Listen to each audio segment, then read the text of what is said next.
മൂകം കരോതി വാചാലം പങ്കും ലംഘയത്തെ ഗിരിം യത്കൃപാത്തമഹം വന്ദേ പരമാനന്ദമാധവം. ഇന്ന് 56-ാമത്തെ ദശകത്തിൽ 1ഉം 2ഉം ശ്ലോകങ്ങളുടെ അർത്ഥം പറയാം. അർത്ഥം പറയുന്നത് കിഴക്കേപ്പട്ട് വാര്യത്ത് ഭാരതി. 1-ാമത്തെ ശ്ലോകം. രുചിരകമ്പിതകുണ്ടലമണ്ഡല സുചിരമീശമനർത്തിത പന്നഗേ അമരതാടിതദുന്ദുഭിസുന്ദരം വിയതി ഗായതി ദൈവതയൗവതേ. ഭഗവാൻ കാളിയൻ്റെ മുകളിൽ കയറി പണത്തിന്മേൽ കയറി നൃത്തം ചെയ്യാൻ തുടങ്ങി എന്നാണ് കഴിഞ്ഞ ദശകത്തിൽ പറഞ്ഞ് അവസാനിപ്പിച്ചത്. ഇനി ആ ഭഗവാന്റെ നൃത്തവും അത് കഴിഞ്ഞിട്ടുള്ളതായ ഭഗവാൻ കാളിയനെ അനുഗ്രഹിച്ച് പറഞ്ഞയക്കണതുമാണ് ഈ ദശകത്തിൽ പറയണത്. അതിൽ ആദ്യം ഭഗവാന്റെ നൃത്തത്തിനെ പറ്റിയിട്ട് വർണ്ണിക്കുകയാണ് ചെയ്യണത്.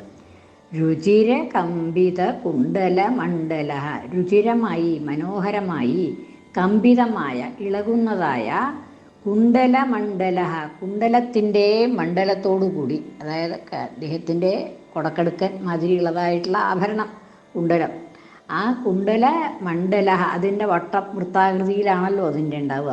അതിങ്ങനെ മനോഹരമായിട്ട് ആടിക്കൊണ്ടിരിക്കുന്നുണ്ട്, ചലിച്ചുകൊണ്ടിരിക്കുന്നുണ്ട്.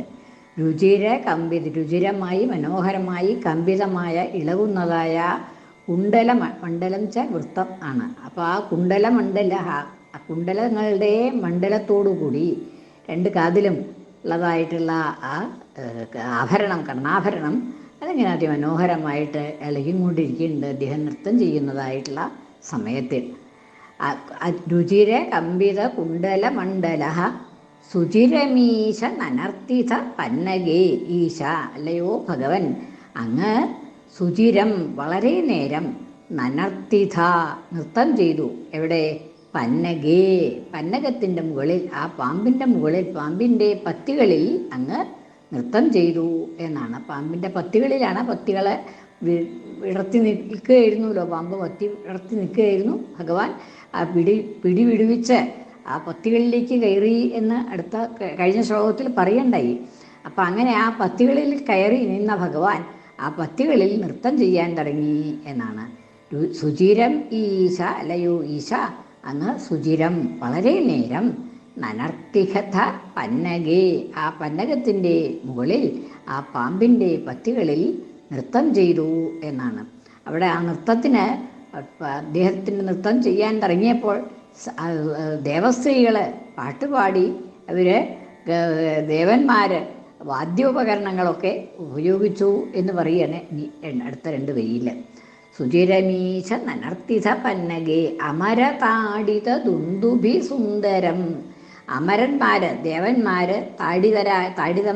ദേവന്മാരാൽ താടിതമായ അടിക്കപ്പെട്ടതായ ദുന്ദുഭികൾ, പെരുമ്പറ, ദുന്ദുഭികളെ കൊണ്ട് സുന്ദരമായിട്ട് ദേവന്മാരവിടെ പെരുമ്പറ അടിക്കാൻ തുടങ്ങി എന്നാണ്. അതായത് അദ്ദേഹത്തിൻ്റെ നൃത്തത്തിന്, താളത്തിന് അനുസരിച്ച് അവർ പെരുമ്പറ കൊട്ടി. അമരന്മാരാൽ ദേവന്മാരാൽ താടിതമായ അടിക്കപ്പെട്ട ദുന്ദുഭികളെ കൊണ്ട്, പെരുമ്പറകളെ കൊണ്ട് സുന്ദരമാകും വിധം അങ്ങ് നൃത്തം ചെയ്തു.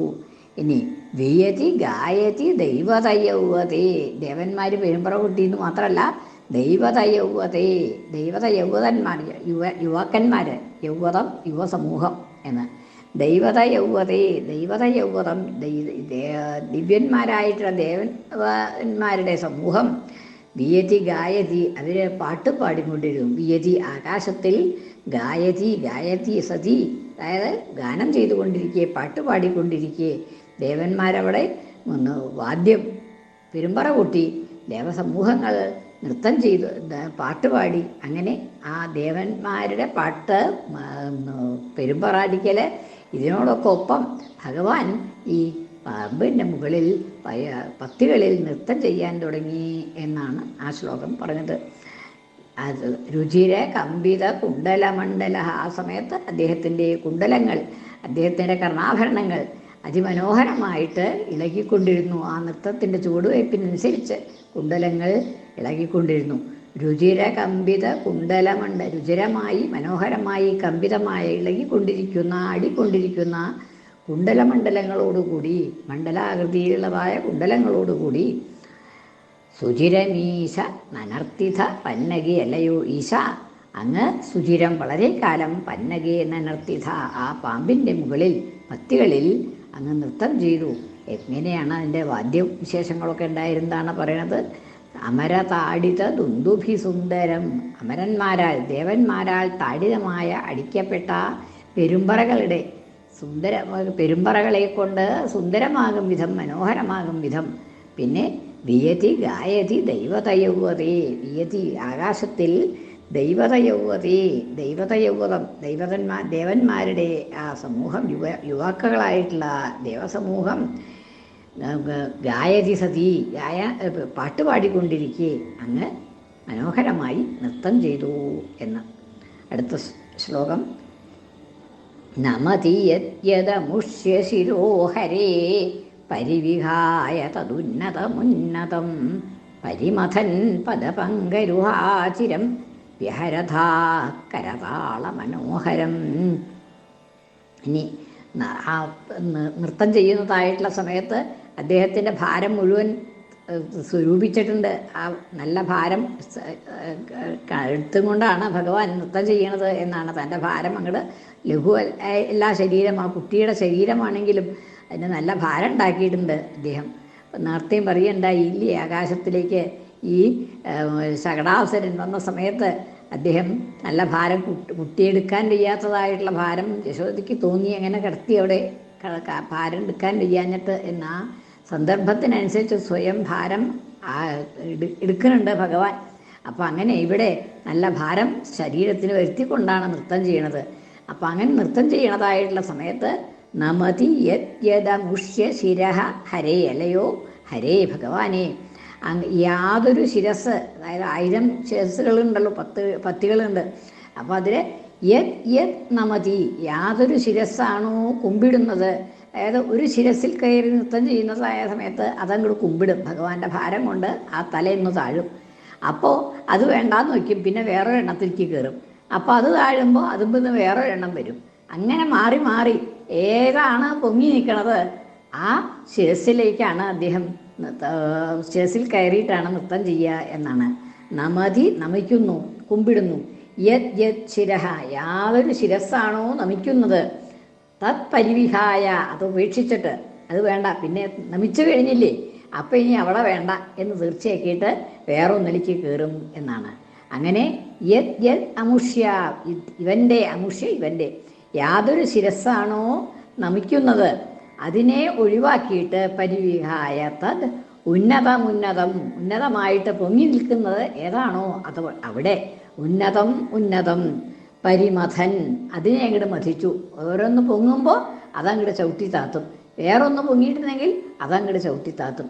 ഇങ്ങനെ മഥനം ചെയ്തുകൊണ്ട് അതിനെ ചവിട്ടി താത്തിക്കൊണ്ട് പരിമഥൻ പദപങ്കരുഹ, പദമാകുന്ന പങ്കരുഹങ്ങളെ കൊണ്ട്, പദങ്ങളാവുന്ന കാലുകളാവുന്ന താമരപ്പൂക്കളെ കൊണ്ട്, താമരപ്പൂക്കൾ പോലെയുള്ളതായിട്ടുള്ള പദങ്ങളെ കൊണ്ട് പരിമഥിച്ചുകൊണ്ട് പരിമഥൻ പദപങ്കരുഹ ചിരം, വളരെ നേരം വ്യഹരഥാ കരതാള മനോഹരം, വ്യഹരഥാഹ, അങ്ങ് വിഹരിച്ചു. അതായത് ഈ പാമ്പിൻ്റെ പത്തികളിൽ അങ്ങ് വിഹരിച്ചു, കളിച്ചു, നൃത്തം ചെയ്തു എന്നാണ്. എങ്ങനെ? വ്യഹരഥാ കരതാള മനോഹരം, കൈ കൊട്ടിക്കട്ടാണ് ആ താളത്തിനനുസരിച്ച് കൈകൊട്ടിക്കൊണ്ട് അങ്ങ് കരതാള മനോഹരം, കരതാളം കൊണ്ട് മനോഹരമാകും വിധത്തിൽ, കരങ്ങളെ കൊണ്ട് കൈകൊണ്ട് കുത്തി താളം പിടിച്ച് മനോഹരമാകും വിധം അങ്ങ് കുറേ നേരം നൃത്തം ചെയ്തു എന്നാണ്. അതാണ് ആ ഭഗവാന്റെ. അപ്പോൾ എവിടെയാണോ താഴ്ചയുള്ളത് അവിടെ ഭഗവാൻ അനുഗ്രഹിക്കുകയുള്ളൂ എന്നാണ്. പിന്നെ തനിക്ക് അഹംഭാവം വന്നു കഴിഞ്ഞാൽ അവിടെയാണ് ആ അഹംഭാവം ഇല്ലാണ്ടാക്കാനായിട്ടാണ് ഭഗവാൻ അവിടെ താത്താൻ നോക്കും. അഹംഭാവം കയറി കഴിഞ്ഞാൽ അവിടെ അങ്ങോട്ട് താത്തും. ഇവിടെ ഈ കാളിയൻ്റെ ശിരസ് ഏതാണോ പൊങ്ങി വന്നത് അതുമ്പിൽ കയറിയിട്ടാണ് ചവിട്ടിയത്. അല്ലാണ്ട് താണു കഴിഞ്ഞാൽ, അഹങ്കാരം നശിച്ചു കഴിഞ്ഞാൽ പിന്നെ അവിടേക്ക് പോണില്ല ഭഗവാൻ.